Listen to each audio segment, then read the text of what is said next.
Hola, ¿cómo les va? Este es un nuevo programa de Fórum Jurídico Fiscal emitido a través de Argentinísima Satelital y todas sus repetidoras en el país para tratar las últimas novedades en materia tributaria. Recuerden ustedes, también nos pueden seguir a través de las redes sociales, Facebook, Twitter, Instagram. Realmente estamos teniendo muchísima repercusión para conocer algunos de los bloques específicos de los temas tratados en particular o para conocer los programas en general. Pueden ir hacia atrás y repasar cada una de nuestras emisiones. Hoy tendremos realmente un programa muy completo con dos entrevistas realizadas en la ciudad autónoma de Buenos Aires. Primero vamos a ir al encuentro del doctor Gustavo Fernández Capiet. Un lujo tenerlo en nuestro programa. Ya había estado alguna vez Contador Pena en años anteriores y por primera vez lo tenemos en este ciclo 2018 para hablar de diversos temas relacionados con la profesión. Una muy buena entrevista a cargo del doctor Ricardo Ferraro. Así comienza Fórum Jurídico Fiscal.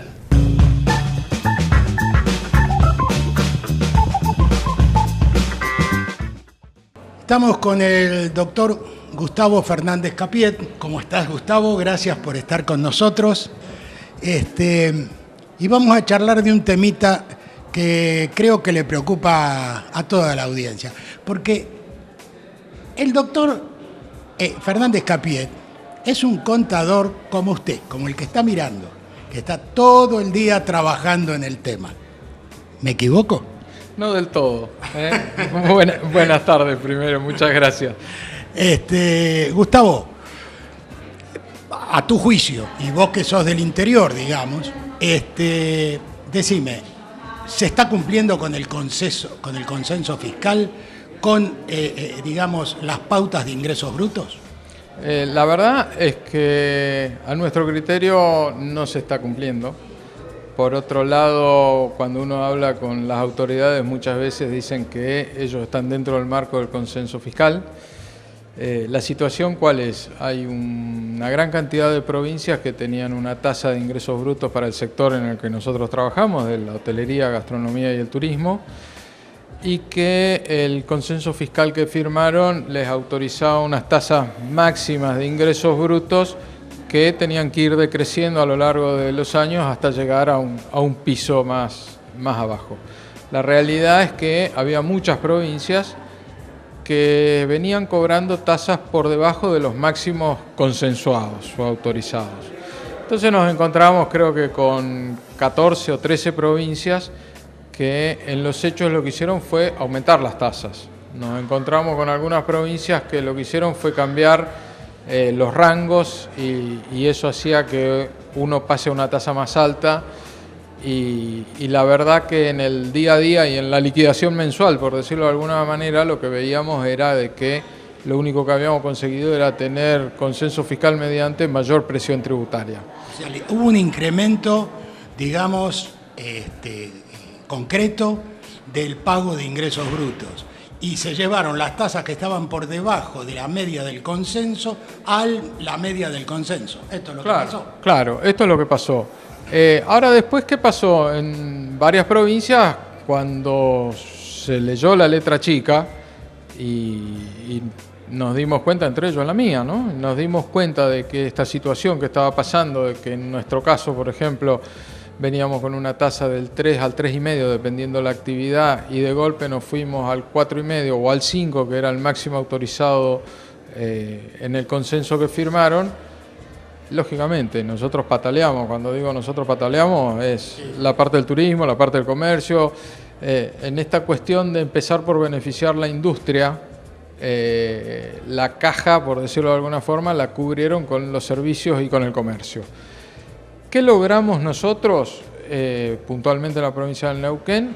Una normativa complementaria que lo que permitía era que aquel que lograba obtener el certificado como empresa PYME tener estabilidad tributaria en el 2018 a la misma tasa que tributaba en el 2017. Con eso dejamos cubierto a muchas empresas. Después logramos que para los contribuyentes más pequeños o de menor facturación anual, que es el parámetro, se le mantenga la tasa del año 2017.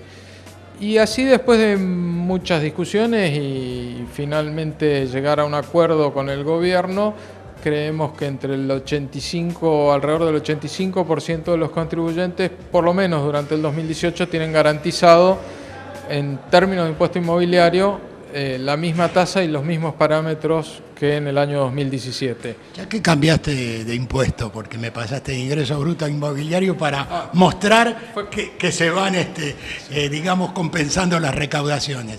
En materia de tasas, ¿cómo está la cuestión? ¿O cómo lo ves? Bueno, lo mismo que bajó de nación hacia provincia, en cierta medida pasó de provincias hacia municipios, en donde también les pidieron no ajustar las cuentas, sino ajustar los parámetros de medición. ¿Qué pasaron? Los municipios se vieron, en cierta forma, con una menor recaudación de la esperada. Entonces empezaron a ajustar ellos por el lado de las tasas. Y nos encontramos con que hubo un ajuste en el inmobiliario, con que se ajustó lo que en nuestro caso es TCI, que es algo parecido a la BL de Buenos Aires, de una manera, diría, casi descomunal. Salió un ajuste que iba de entre el 80 y el 120%. Otra vez, también se generó un montón de ruido, se generaron reuniones, se generaron discusiones, se generaron cuestiones. La cuestión es que tuvieron que volver atrás sobre la ordenanza. Generaron finalmente un aumento del orden del 40%, que tampoco es poco, pero contra lo que se había propuesto en una clásica reunión de Consejo Deliberante, la última del año, en donde tienen 57 temas y perdido había un tema que tenía que ver con la ordenanza tarifaria, en donde pasó y cuando nos enteramos nosotros también, porque no estamos en el día a día de qué está tratando el Consejo Deliberante. Esto se hizo un 15 de diciembre, cuando a nosotros nos llega la boleta de enero, que vence el 10 de febrero, y nos encontramos con el Consejo Deliberante en receso. Hasta marzo no pudimos empezar la negociación, hasta febrero no pudimos empezar la negociación. En marzo, de alguna forma, volvieron hacia atrás con la ordenanza. Y bueno, y hay un montón de contribuyentes que generaron un crédito por el pago de enero y febrero, que después ahora están ajustando y están viendo cómo devuelven o cómo toman el crédito. Pero básicamente lo que yo digo es, molesta mucho el desorden, no solo el aumento, sino el desorden. Esto nos lleva a una cuestión de cuál es el costo empresarial de la administración de los impuestos, porque cada vez es más complicada la administración de los impuestos en los tres órdenes, ¿no? Sí, claro. Entonces, no es un problema del profesional, porque ojalá el profesional pudiera cobrar lo que debiera cobrar, pero eso es un problema hoy de los importantes que tiene el empresario, la administración de sus impuestos, el manejo de sus impuestos, esta inseguridad de no saber si las cosas están bien, están mal, las complicaciones, las idas, las vueltas. Las interpretaciones. Esa cuestión de que cuando uno se equivoca paga, y cuando el funcionario o el inspector se equivoca no pasa nada, o no puedo volver atrás porque me controlan, porque me auditan, y la verdad que hay veces que es molesto, hay veces que es injusto, y hay veces en donde uno termina diciendo, bueno, la verdad, seguir discutiendo esta situación ya no tiene mucho más sentido, y conformemos una inspección y sigamos para adelante, porque uno no labura de... Si no, no puede trabajar. No, pero es que el empresario quiere destinar su tiempo a su trabajo para el cual está y pagar lo que tenga que pagar, y el que no lo paga, que lo busquen, que lo persigan, que le cobren, que lo ejecuten, que hagan lo que están haciendo, pero en el fondo siempre hay acá una cuestión de que todos los días estamos con un nuevo obstáculo, una nueva dificultad, y cada vez, en lugar de simplificarse la cuestión administrativa del impuesto, se complica. Y para nosotros los contadores, cada vez más complicado explicarle al cliente, decirle, pero ayer me dijiste que pagaba el 3,5 ingresos brutos y hoy me decía el 4,5, y bueno, y sí. ¿Y qué van a hacer? ¿Y qué vamos a hacer? ¿Y qué están haciendo las cámaras? ¿Y qué está haciendo el consejo? ¿Y qué está haciendo? Y yo siempre les digo, de participar por las asociaciones, digo, mirá, la mitad del tiempo estamos trabajando en estas cosas. No se ven, pero la realidad es que esto es lo que más nos llega, lo que más nos mueve, lo que más nos preocupa y sobre lo que más nos piden que trabajemos, y lo hacemos. Bueno, yo creo que todos los que nos están mirando están sintiendo o se están viendo reflejado en vos lo que estás diciendo. Lo que me queda como para cerrar es que me parece que los argentinos tenemos que trabajar mucho sobre este tema y la administración fiscal tiene que contemplar a ambas partes de la relación tributaria. Me parece que es lo único que nos va a, por lo menos, mitigar un poco tanto trabajo con los impuestos, ¿no? Comparto. Gustavo, gracias. No. Y sabés que siempre tenés la puerta abierta de Fórum Jurídico Fiscal. Bueno, no, muchas gracias como siempre a vos, un saludo a tu audiencia y la verdad felicitaciones, el programa, así como para el nicho de los contadores, está muy bueno. Muy bien, excelente entrevista a cargo como siempre del doctor Ricardo Ferraro en la Ciudad Autónoma de Buenos Aires. Hemos tratado temas muy importantes referidos a la profesión, también la carga tributaria tan fuerte que hay en nuestro país si sumamos los impuestos nacionales, provinciales y los municipales. Lo destacábamos también en un Twitter hace más de un mes, contador Pena, cuando decíamos que estábamos quinto en la ubicación en cuanto a presión tributaria, así que me parece que ha sido una entrevista muy fructífera. Yo les propongo una pequeña pausa, vamos a agradecer a los anunciantes que hacen posible este programa, no se muevan de allí, la pausa es corta y ya volvemos con la doctora Graciela Fresno, para no perdérselo, ya seguimos con más Fórum Jurídico Fiscal.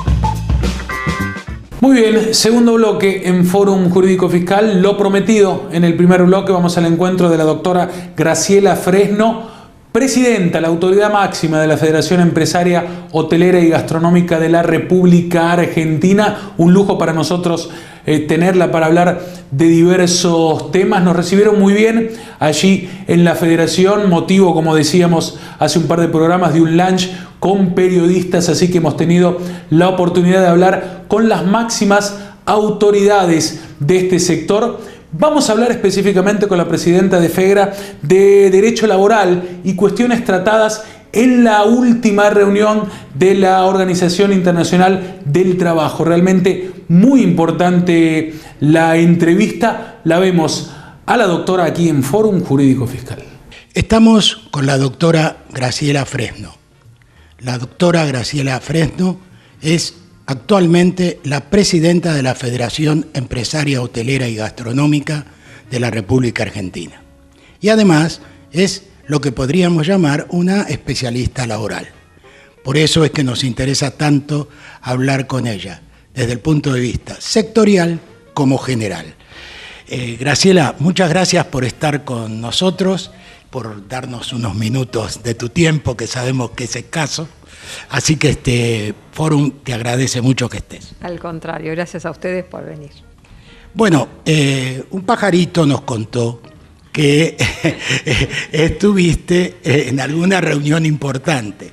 Estuviste en la Organización Internacional de Trabajo, la OIT, y nos gustaría que nos hagas una suerte de resumen de cuáles fueron los temas más importantes que se han tratado ahí y si alguno tuvo solución. Bueno, sí, sí estuvimos en Ginebra esta semana pasada, en la OIT. Como sabés, dentro de la conferencia anual hay distintas comisiones donde se tratan temas puntuales y específicos. Hubieron dos puntualmente que fueron muy importantes o muy interesantes. Uno tenía que ver con normas, hay una comisión que se llama Normas, y ahí se tratan situaciones distintas de los países cuando estos países violan alguna normativa de la OIT o no aplican algunos acuerdos o algunas recomendaciones. Y ahí trataban, entre otros casos, algo que a nosotros nos llama, es importante para la Argentina, que era el caso Brasil por la reforma laboral de Brasil.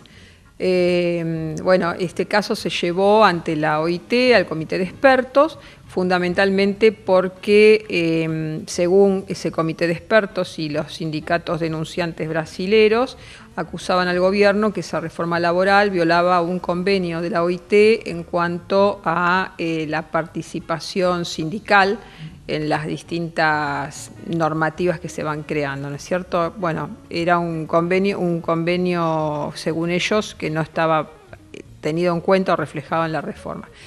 Así que, en realidad, lo que sucedió ahí fue que le pidieron más explicaciones al gobierno brasilero, fue una discusión bastante ardua, y bueno, quedó en eso, en que iban a tener que seguir aportando documentación que justifique el por qué esa reforma laboral, según el gobierno, cumple los pactos de la OIT y según los sindicalistas no, ¿no es cierto? Bueno, eso creo que era, el tema es que parece que le han sacado facultades a los sindicatos. Claro. Esa era la propuesta. ¿En Argentina se va por ese camino? No, yo no creo que vaya por ahí, pero como la reforma brasilera en algunos puntos quizás iba a ser tomada como base para lo nuestro también, entonces a la Argentina le interesaba ver qué es lo que sucedía con esto. Pero era más bien la queja sindical respecto de la pérdida de su hegemonía de algunos sindicatos más importantes, ¿no?, respecto de esa reforma.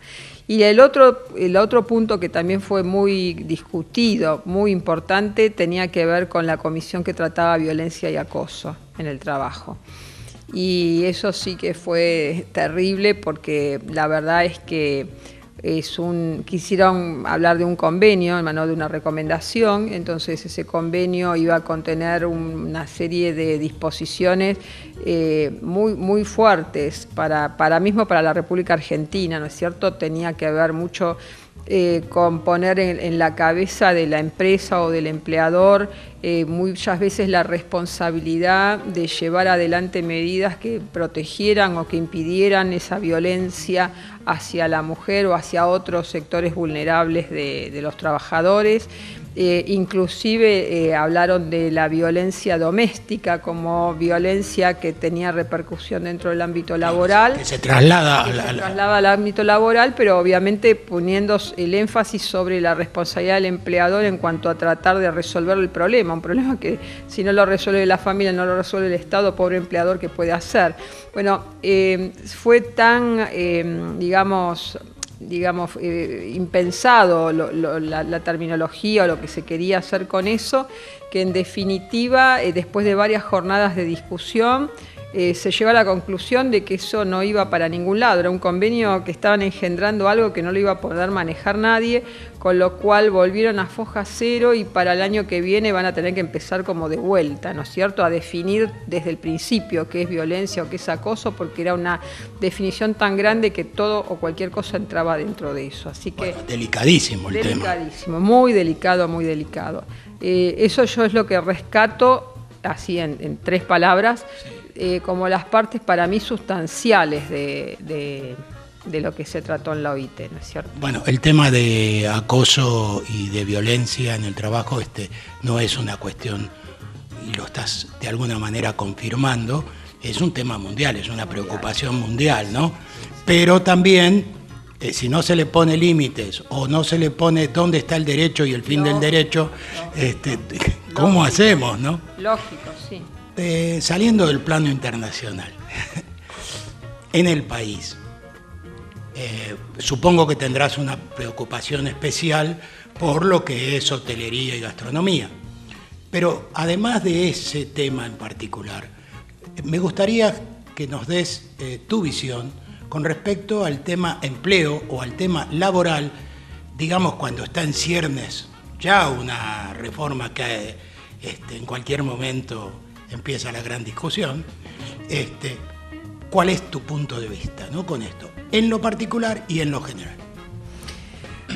Está claro que para nuestro sector en particular, todo lo que tiene que ver con lo laboral es sumamente sensible. Es un sector que emplea gran cantidad de mano de obra, es altamente demandante de mano de obra y cuando hay trabajo genera mucha más mano de obra. Entonces es un componente muy importante dentro del servicio que nosotros prestamos y dentro del costo empresario también. Entonces, en la República Argentina tenemos los sueldos más caros en dólares con respecto a la región en el ámbito que nosotros manejamos. El más alto también en cuanto a contribuciones o aportes, lo que llamamos las cargas sociales también, con lo cual implica, y además a eso, sumándole a eso, todo lo que son los imprevistos de las industrias del juicio, todo lo que tiene que ver con las multas terribles que pone la legislación, que van al bolsillo del empleado en definitiva, y eso genera más la industria del juicio, porque en otras partes del mundo quizás esas multas existen o en alguna forma existen, pero las cobra el Estado, entonces le quita a esta industria de juicio laboral esa cosa de decir, bueno, voy por semejante cantidad de dinero, ¿no es cierto? Un empleado que trabaja muy poco tiempo, de indemnización por ahí lleva poco, pero todas estas otras multas lo hace apetecible, ¿no? ¿Acaso este sea el costado más difícil que tiene la relación laboral en Argentina, no? Sí, totalmente. O sea, no hablamos ya ni de lo que cobra el empleado, ni lo que es eventualmente una indemnización por un despido, es todo esto otro que uno no lo puede prever, ¿no es cierto? Y que genera un costo realmente importante. Entonces, este tipo de cuestiones deberían ser abordadas y deberían ser tenidas en cuenta en una eventual reforma laboral, ¿no? Y en nuestro sector, insisto, impacta muchísimo más porque es altamente demandante de mano de obra. Y luego tenemos el tema de la evolución de los empleos y de la evolución de la tecnología y cómo eso va impactando también en las actividades de nuestro sector y en general también, ¿no es cierto? Hay una gran preocupación también a nivel mundial por esto que llaman el futuro del trabajo. Sí. Cómo va a ser en el futuro este cambio de la mano de obra humana por la máquina y por la tecnología. Bueno, esto a nosotros también nos impacta altamente. En la hotelería, sobre todo, la tecnología va evolucionando muchísimo y nos vamos dando cuenta que necesitamos también modificar las normativas para que sea más, no quiero usar la palabra flexible porque tiene muy mala prensa, ¿no es cierto?, pero más adaptable la actividad que realiza el empleado dentro de este sector a lo que es la realidad, ¿no es cierto? Las normas van quedando como muy estáticas, muy rígidas, contra una dinámica digamos, en la actividad del trabajo, del servicio que se presta, que va favoreciéndose por las tecnologías y sin embargo los puestos de trabajo quedan como muy estratificados en esto es lo que tiene que hacer y no recibe este input nuevo de la tecnología, ¿no? Es un tema que a mí me resulta, por lo menos particularmente, muy interesante, que es que precisamente uno de los problemas que tiene la legislación laboral argentina es que no ve las características de cada sector. Claro. Y aplicar una gran ley de contrato de trabajo sin conocer las particularidades ni la idiosincrasia del sector, me parece que es donde estamos fallando y la verdad, te digo algo, es la primera vez que lo escucho. Claro, sí, yo creo que es así. Estuvimos en España hace poquito tiempo haciendo un curso para empresarios que tenía que ver con la gestión hotelera y uno de las materias, por llamarlo, de los puntos era recursos humanos, de gestión de recursos humanos, y allí nos explicaba, el profesor nos explicaba cómo hacían en otros lugares para armar los puestos de trabajo. Los puestos de trabajo se arman digamos, en un acuerdo con el empleado, entonces cuáles son sus tareas, y eso hace que, bueno, se facilite la prestación del servicio, no queda encasillado en algo que está escrito en una ley que hace 35 o 40 años se creó tomando en consideración un contexto que hoy ya no existe. Cuando nosotros decíamos que esto acá es muy difícil porque hay convenios colectivos, porque hay normativas que cumplir, nos decía, bueno, mire, ustedes atrasan, y atrasan muchos años, no 10, atrasan casi 50. Entonces hay esas cosas que uno tiene que mirar cómo suceden en el mundo, y eso no significa que uno le quite derechos al trabajador, ni muchísimo menos, ¿no?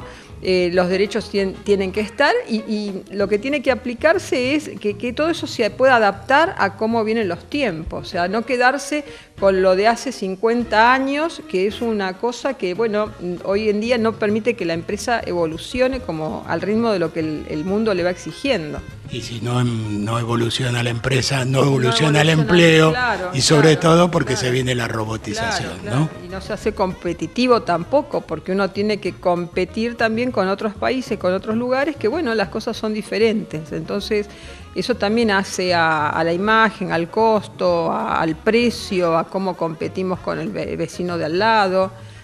Eso es un elemento importante. Graciela, muchas gracias. Forum te agradece muchísimo tu tiempo y la verdad que nos agradó mucho entrevistarte. Muchísimas gracias. Volvemos al piso. Muy bien, nos vamos, no hay tiempo para más. Espero que el programa haya sido de vuestro agrado. Muy buena la producción en la Ciudad Autónoma de Buenos Aires a cargo del doctor Ricardo Ferraro. En la producción ejecutiva, el contador Ramón Eduardo Pena. Quien les habla en la conducción, el contador Belisario Moqui. Me despido y los encuentro nuevamente dentro de 7 días para hacer una vez más esto que es Fórum Jurídico Fiscal.